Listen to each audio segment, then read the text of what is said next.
Hello everyone, welcome back. Welcome back to another video of my channel. I am Kishalay. I hope you all are doing well. So I hope from the thumbnail you get to know about the topic of today's video. So this video is a bit different than all the other videos I used to make. In this video, I'll be sharing my personal experiences.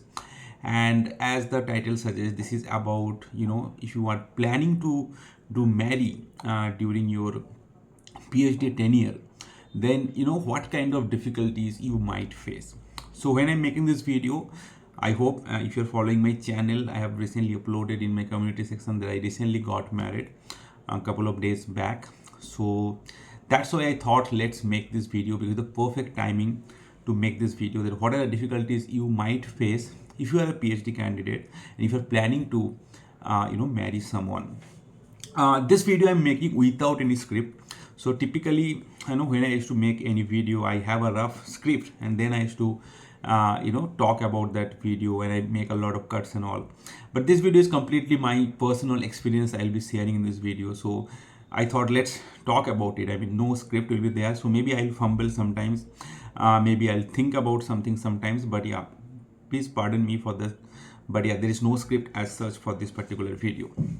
Now, if you are a PhD candidate and if you are planning to marry someone, there are two cases that can happen. You're already being in a relationship, you have a girlfriend or boyfriend, and you're planning to marry that person. That is one case. And second case is you are not in any relationship and maybe you're planning to do an arranged marriage. So for me, the second case happened. So I was not in a relationship when I was enrolled for PhD in IIT Kharagpur, and I started looking for my matchings in different girls profile in different matrimonial site. And then how was my experience? So that I'll be sharing in this video, and I hope you will get a lot about our society, how PhD candidates are dealt by the society. So everything you will be getting an idea from this video. And the first case, if you have a girlfriend or boyfriend, then also it's not that smooth. That also I'll be sharing, because that I have heard from few of my colleagues in IIT Kharagpur. So that I'll be touching up a bit at the end of this video. So when I graduated from IISc Bangalore, as you know, before that I was in ISRO. So when I graduated from IISc Bangalore in 2020, I joined IIT Kharagpur as a research associate. That time my salary was around 35,000 per month, and since then I started looking for matching in different matrimonial side and through different family member and friends also. So kind of my family started looking for a perfect matching for me, and there are some family who started approaching our family through these matrimonial sites or through some family members also. Now, the first few months, what I realized was that your salary plays a big role when you are looking for someone, because in all of these matrimonial sites, you have to fill up your profile, and there you have to say about your salary structure, and you also have to give a preference that what kind of salary structure of the other side, that means the bride side, you are expecting. So for me, there is no such for hard and fast rule that my partner has to work or she has to earn a lot of money. But what I understood is that girls also fill up that form and they also give some sort of preferences when they are looking for the groom. So according to that filter, that slab, matrimonial site will give you different recommendation. So as my salary was around 35,000 per month, that means if you do the calculation for like for annually, it will be around 4,20,000. So that comes in the lowest slab in matrimonial slide. That means you're below 5 lakh salary you are earning. So obviously, those girls who are putting their choices like around 10 lakhs or 12 lakhs per annum, I was not getting recommended by the matrimonial sites to those girls. And that time my age was 30. That means all my friends who are working in IT, that means TCS, Accenture, they're almost getting 15 lakhs per annum or 20 lakhs per annum. Because I left that career option, I decided to come for higher studies. Then I left ISRO also, I came to IISc Bangalore. So that's why there was no switch, no hike. So my salary was not that good. But if someone is giving that preference that my husband has to earn more than 10 lakhs per annum or 15 lakhs per annum. So my profile was not getting recommended. So that was number one issue, that matrimonial sites are not recommending your profile to the other side, I mean the girl side. And that's why I was getting very few kind of matchings from the matrimonial side. But still there were few girl side who kind of got interested in my profile, because they thought maybe my profile is good, I'm doing PhD in IIT Kharagpur. So the first family we met, so that was not through matrimonial side, that was through a friend's connection.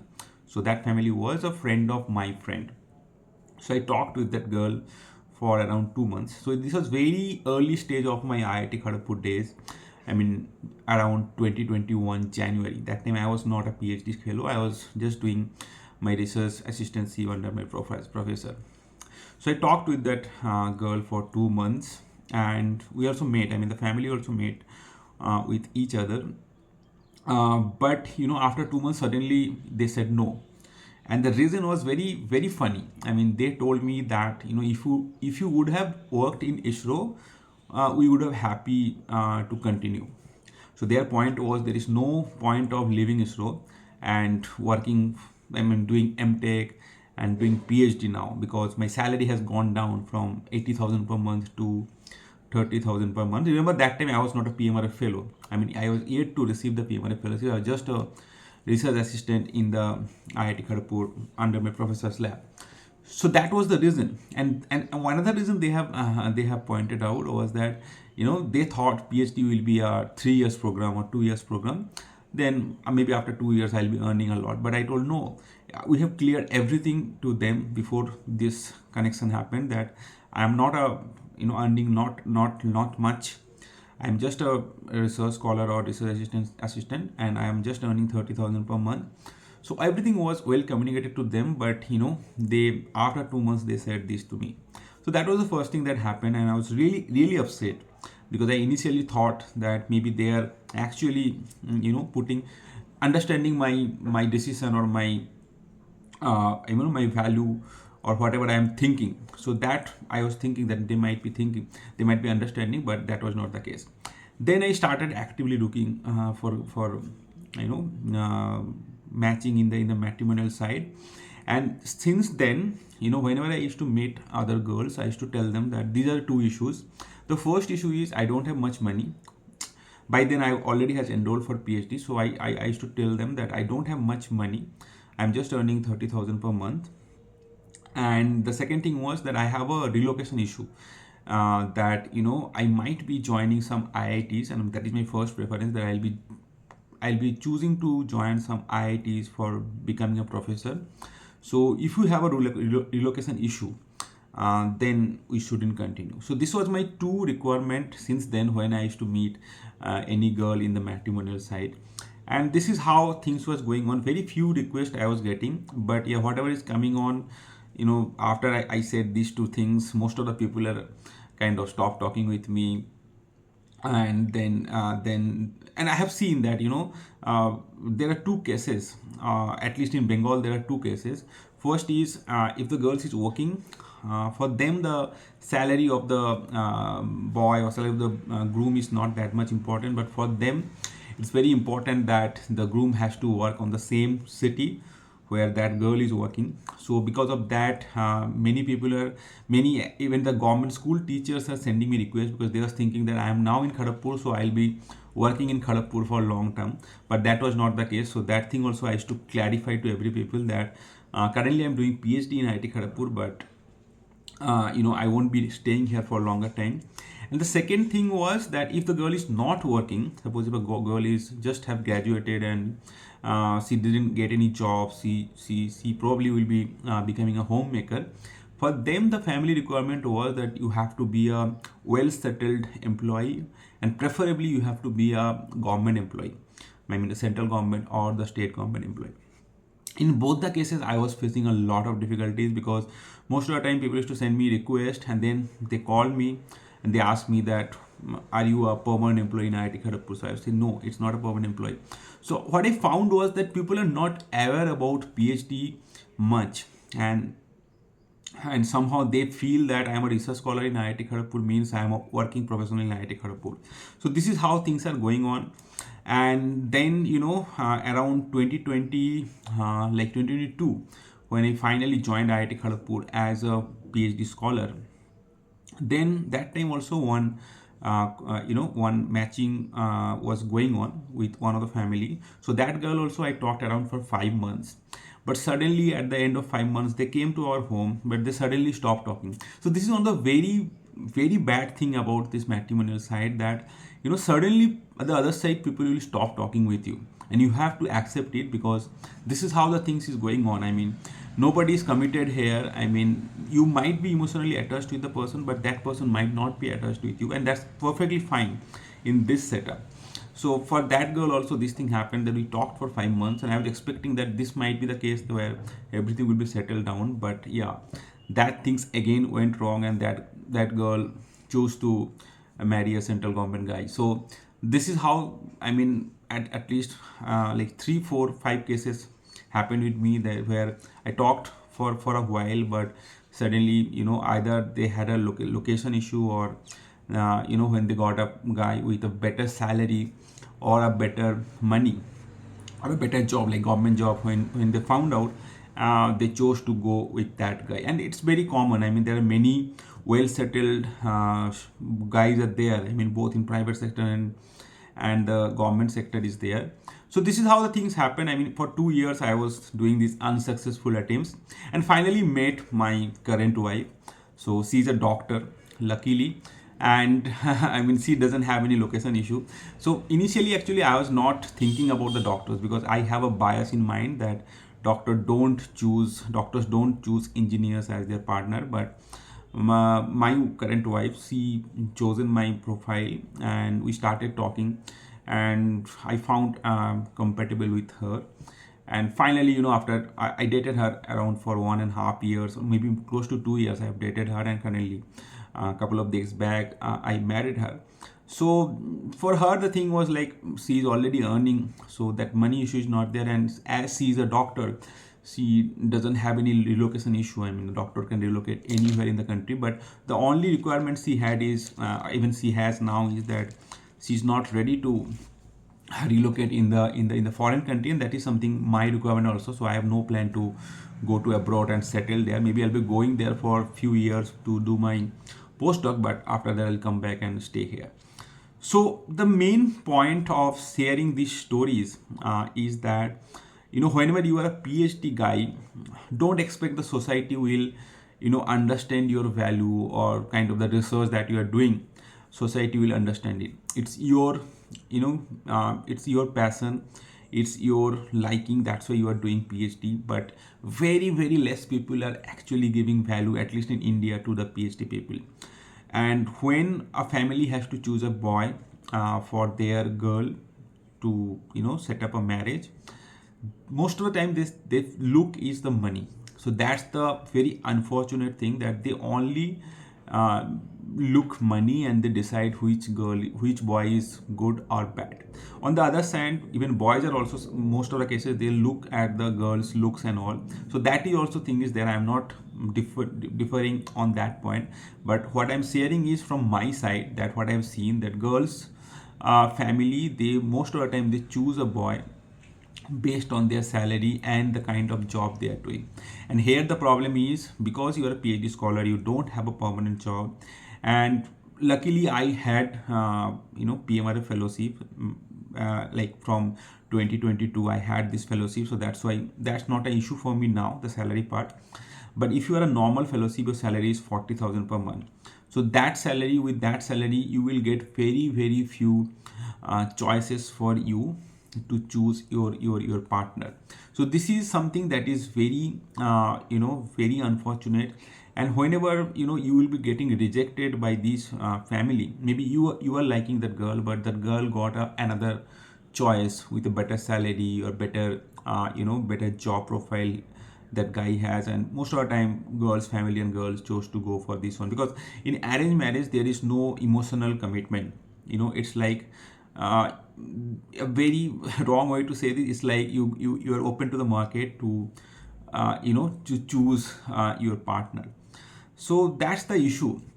And here is the problem. I mean, PhD guys, at least in India, they are not earning much. So if you are a PhD fellow, or if you are planning to join PhD, please keep this into mind, that if you have a plan to marry in between your PhD tenure, there might be a lot of issues you have to face, because your family will be willing to, set up your marriage, because you're already getting older, because the average age of PhD enrollment in India is around 27 or 28.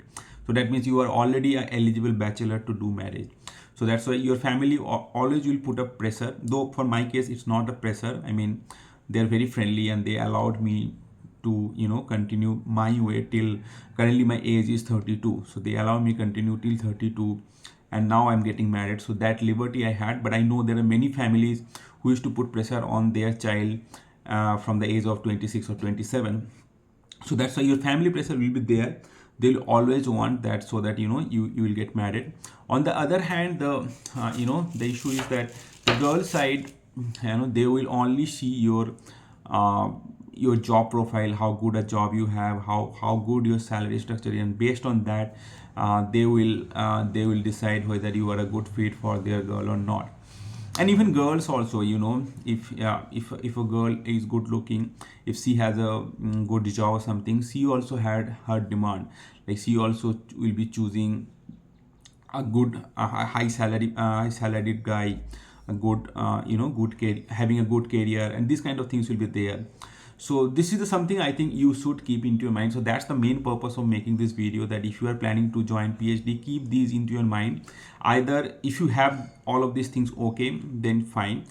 But if it is not there, I would suggest you that you marry after your PhD. Then after PhD, get a job and then marry. For me, it was too late what I have failed, because it's still 2 years. I have to complete my PhD. Then I'll be doing postdoc, and finally, maybe after that, I'll be joining some IIT as an assistant professor.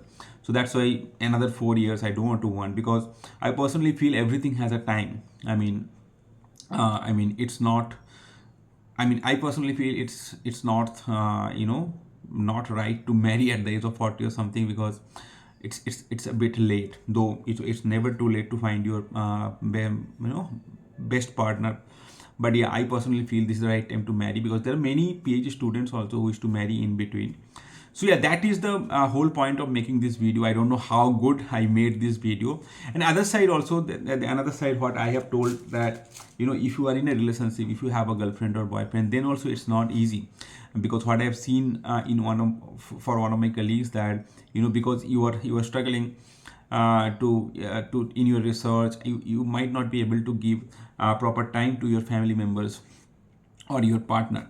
And the second thing is, maybe it can happen that your girlfriend or boyfriend sides is not allowing you to continue your PhD, and they wants you to quit the PhD, join a job, and then only they will be they will be agreeing to give your marriage. So that issue is there. I have seen for one of my friends' case, that their breakup happens because of this PhD life of that particular boy.